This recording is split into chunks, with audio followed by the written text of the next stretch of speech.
Have you been diagnosed with nasal polyps?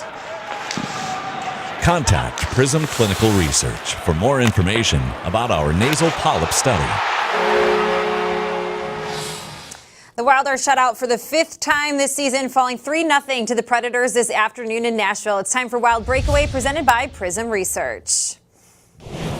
With Tom Chorske, I'm Audra Martin. The Minnesota Wild had a ton of momentum coming from Thursday's win over the Ottawa Senators. Unfortunately, they couldn't bring it to the ice today against the Nashville Predators, as they still are looking for their first set of back-to-back wins in over a month.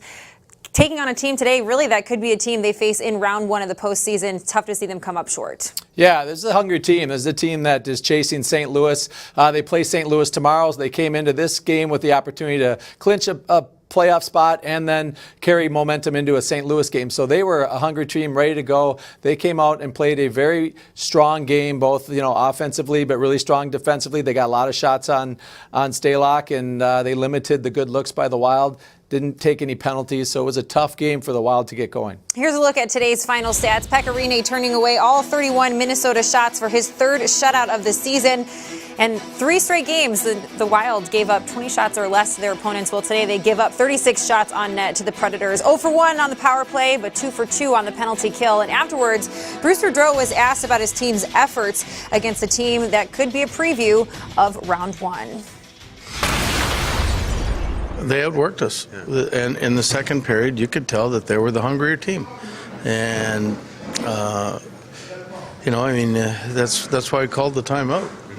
To try to say, okay, listen, let's get out of this period, and which was the goal, 0-0, and then hopefully in the third period that I could say something in here that would light a fire under them, but obviously they scored 5 seconds after the timeout,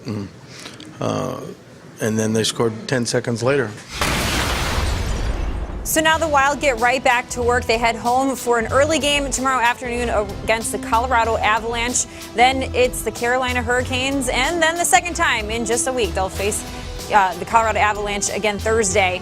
And of course, when you look at tomorrow's matchup against Colorado, they are the worst team in the league. That's harsh to say, but it is the reality. But they are also a team that's beaten the Minnesota Wild twice in 3 meetings so far. So they can give this team a run for their money if the Wild aren't careful. Yeah, they probably have a little bit of a psychological advantage, both knowing that they've beaten the Wild and that they have nothing to lose. They're coming off a shootout win against St. Louis Blues last night. They had lost 7 prior to that, but they're feeling obviously a lot better than they did a week ago, and they're going to come out and try to play the spoiler, and there's no love lost between these two teams, so they will definitely want to stick it to the Wild. Well, the Wild are still searching for some consistency and momentum to bring into the postseason. That's getting closer and closer. Just 4 games left for the Minnesota Wild. Hopefully that momentum starts again tomorrow against Colorado. We look forward to seeing you then 4:30 on Fox Sports North for Wild Live. In the meantime, for Tom Chorske, I'm Audra Martin. Thanks for joining us on Wild Breakaway, presented by Prism Research.